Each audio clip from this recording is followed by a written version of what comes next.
সংঘর্ষ যেন একে অপরকে কোনোভাবেই ছাড়ছে না। বিগত বছরগুলো দেখে আসছি ঢাকা কলেজ আর আইডিয়াল কলেজের রাজত্ব নিয়ে একে অপরের ওপর ব্যাপক হামলা।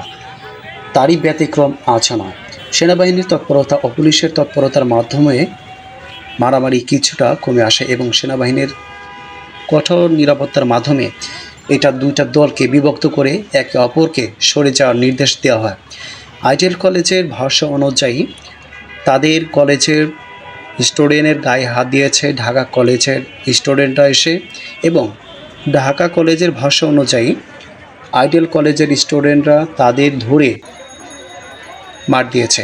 একে অপরের ব্যাপক দোষারোপ করে যাচ্ছে। তবে অনেক ক্ষেত্রে আমরা জানতে পেরেছি যে ঢাকা কলেজের স্টুডেন্টরা এসে আইডিয়াল কলেজের কিছু সংখ্যক স্টুডেন্টের উপরে হামলা করে এবং কিছু স্টুডেন্ট উপরে থাকার পরে নিচতলায় অনেক গণ্ডগোল শব্দ শুনে তারা চলে আসে এবং আইডিয়াল কলেজে আহত হয়েছে কিছু স্টুডেন্ট। তারপরে তারা এটা প্রতিহত করার জন্য ঢাকা কলেজকে আক্রমণ করেন এবং দুই দলের সংঘর্ষের মাধ্যমে একে অপরের কিছুটা বিঘ্ন হয় এবং হাতাহাতির সৃষ্টি হয়। এতে সারা রাস্তা যানজটে ভোগান্তি পড়েছেন সাধারণ মানুষ।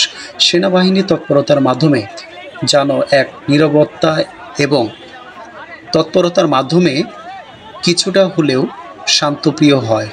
অথচ আইডিয়াল কলেজের বড় ভাইরা এবং ঢাকা কলেজের বড় ভাইদের মধ্যে কিছুটা শান্তিপ্রিয়তা করে দেয়। আমরা অনেক ক্ষেত্রে আরও জানতে পেরেছি যে এই যে সংঘর্ষ হয়েছে এটা একটা দুটার দিকে, তবে অনেক ক্ষেত্রে অনেকে বলছে ঢাকা কলেজের স্টুডেন্টরা এসে আইডিয়ালকে আক্রমণ করেছে, আবার অনেকেই বলছে আইডিয়াল স্টুডেন্টরা এসে ঢাকাকে আক্রমণ করেছে।